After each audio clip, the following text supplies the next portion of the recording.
Hello दोस्तों। आज हम देखने वाले हैं बिहार बोर्ड कक्षा 10 के मैट्रिक क्लास में पूछे जाने वाले सोशल साइंस के अति महत्वपूर्ण प्रश्न, जो कि परीक्षा कोण की दृष्टि से अति महत्वपूर्ण है और परीक्षाओं में 100% आने की संभावना है। तो चलिए शुरू करते हैं आज के पहले प्रश्न से। पहला प्रश्न कह रहा है कि बेटन वुड्स सम्मेलन किस वर्ष हुआ था। बेटन वुड्स सम्मेलन किस वर्ष हुआ था? तो इसका आंसर हो जाएगा आपका 1944, ऑप्शन नंबर सी। अगला प्रश्न है, रूसो कहाँ का दार्शनिक था? रूसो कहाँ का दार्शनिक था? तो इसका आंसर हो जाएगा ऑप्शन नंबर ए, फ्रांस। अगला प्रश्न है, मेजेनी का संबंध किस संगठन से था? मेजेनी का संबंध किस संगठन से था? तो इसका आंसर होगा कार्बोनरी। अगला प्रश्न हम लोग देखेंगे, सौर ऊर्जा निम्नलिखित में से कौन सा संसाधन है?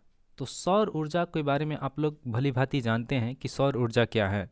तो यह है पुनः प्रयोग, मतलब एक बार खत्म करने के बाद फिर उसको उपयोग में लाया जा सकता है।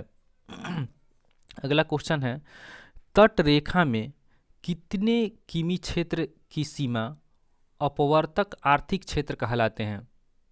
तटरेखा के कितने क्षेत्र को अपवार्थिक क्षेत्र कहा जाता है? इसका आंसर हो जाएगा ऑप्शन नंबर बी, 200 किलोमीटर। अगला प्रश्न हम लोग देखेंगे, देश के बांधों को किसने भारत का मंदिर कहा था? तो इसका आंसर हो जाएगा JL नेहरू, यानी कि Pandit Jawaharlal Nehru, option number d. अगला प्रश्न हम लोग देखेंगे, अगला प्रश्न हमारा क्या कह रहा है? अगला प्रश्न कह रहा है कि अगला प्रश्न यह कह रहा है कि कुल जल का कितना प्रतिशत भाग महासागर में निहित है?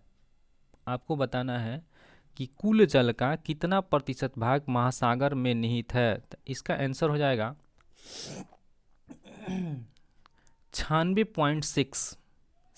96.6 जो है कुल जल का महासागर में निहित है, ऑप्शन संख्या सी। अगला प्रश्न देखते हैं, भारत का सबसे बड़ा जूट उत्पादक राज्य कौन सा है? तो ये सभी को पता है, पश्चिम बंगाल, ऑप्शन संख्या ए। अगला प्रश्न, निम्नलिखित में खरीफ फसल कौन सी है? तो आपको अच्छा से पता है कि खरीफ फसल और रबी फसल क्या है। तो खरीफ फसल जो है वो है आपका चावल। अगला क्वेश्चन देखते हैं, अगला क्वेश्चन है कि पक्की सड़कों की लंबाई की दृष्टि से प्रथम स्थान पर कौन सा राज्य है? पक्की सड़क की दृष्टि से प्रथम स्थान पर कौन सा राज्य है? आंसर होगा महाराष्ट्र। अगला प्रश्न, निम्नलिखित कौन सड़कों का एक मार्ग नहीं है? सड़कों का एक मार्ग कौन नहीं है? तो ये हो जाएगा पूर्व पश्चिम गलियारा। गलियारा का मतलब होता है कि जो भी पहाड़ी क्षेत्र है वही, जहाँ सड़कों के लिए मार्ग की व्यवस्था नहीं हो पाई है। अगला क्वेश्चन, पूर्व मध्य रेलवे का मुख्यालय कहाँ है? तो इसका आंसर हो जाएगा हाजीपुर। अगला प्रश्न है, बिहार की सीमा से रेलमार्ग की कुल लंबाई कितनी है? बिहार की सीमा से रेलमार्ग की कुल लंबाई है 6283 किमी। अगला प्रश्न देखेंगे हम लोग, अगला प्रश्न कह रहा है, लोकतंत्र जनता का जनता के द्वारा तथा जनता के लिए एक शासन है, किसने कहा था? तो इसका आंसर हो जाएगा ऑप्शन संख्या बी, अब्राहम लिंकन। अगला प्रश्न, नए विश्व सर्वेक्षण के आधार पर भारत वर्ष में मतदाताओं की संख्या कितनी है लगभग? आपको बताना है कि मतदाताओं की संख्या कितनी है। तो 71 करोड़ टोटल मतदाताएं हैं भारत में। अगला क्वेश्चन है कि किसी व्यवस्था के फैसलों में पर व्यक्तिगत लोकतंत्र के परिमाणों के संदर्भ में सही कथन कौन सा है? तो इसका आंसर हो जाएगा ऑप्शन संख्या सी। सी हो जाएगा, लोकतंत्र विविधताओं में समंजन लाने में सक्षम है। अगला क्वेश्चन है कि बिहार में पंचायती राज संस्थाएं हैं, तो बिहार में जो पंचायती राज संस्थाएं हैं वो है त्रिस्तरीय, ऑप्शन संख्या सी। आगे प्रश्न की ओर चलते हैं हम लोग। अगला प्रश्न कह रहा है कि बिहार में संपूर्ण क्रांति का नेतृत्व किसने किया था, तो इसका आंसर हो जाएगा जयप्रकाश नारायण, ऑप्शन संख्या डी। अगला प्रश्न देखेंगे हम लोग।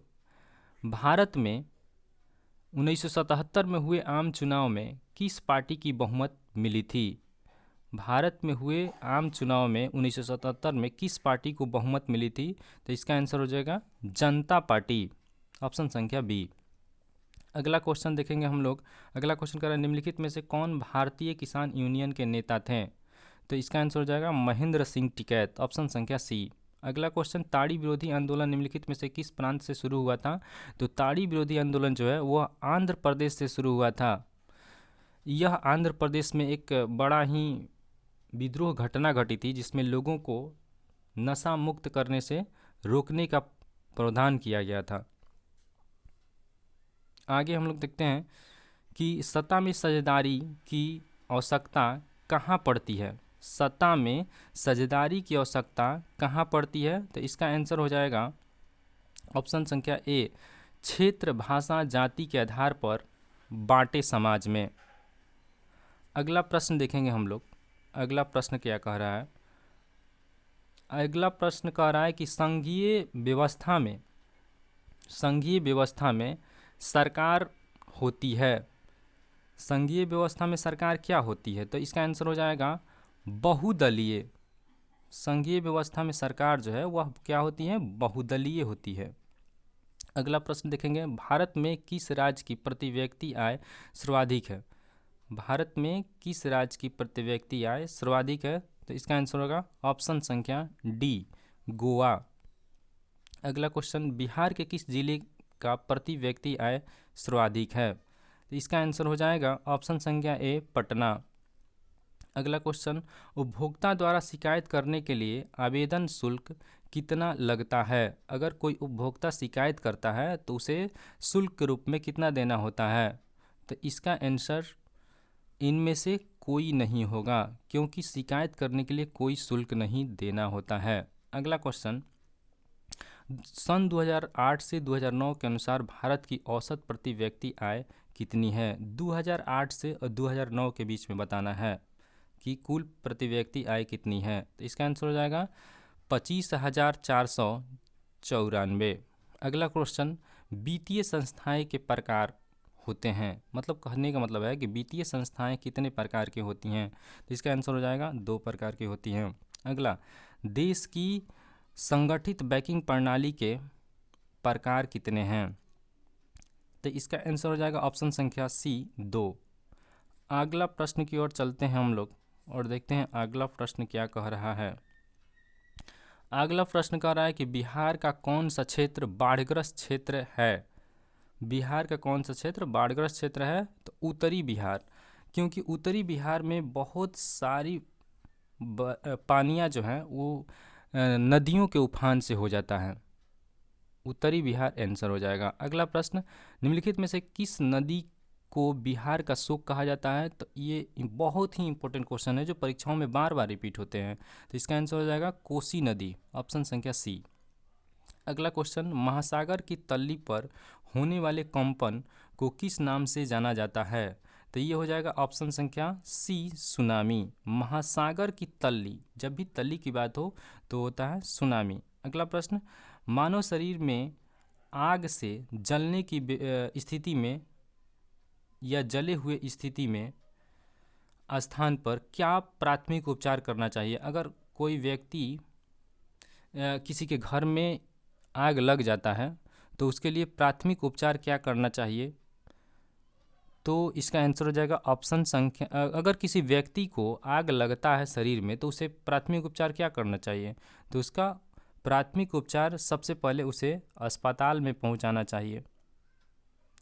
इस तरह से आज का हमारा सेशन समाप्त हुआ और ये सभी प्रश्न परीक्षा कोण की दृष्टि से बहुत ही महत्वपूर्ण थे, इसलिए आप लोग हमारे ऊपर एक प्यार ज़रूर बरसाएं और उसके लिए हमें आपसे कुछ नहीं चाहिए, बस अपना लाइक और सब्सक्राइब को ज़रूर बढ़ा दें, क्योंकि इससे हमें एक मोटिवेशन प्राप्त होता है और आने वाले समय में आपको सभी कोर्स पर, जैसे math, science, social science, Sanskrit, Hindi, English, सभी प्रश्नों को सॉल्व कराया जाएगा, वो भी फ्री ऑफ कॉस्ट। एक भी रुपए देने की ज़रूरत नहीं पड़ेगी आप लोग को। इसलिए सब्सक्राइब और लाइक ज़रूर करें। धन्यवाद।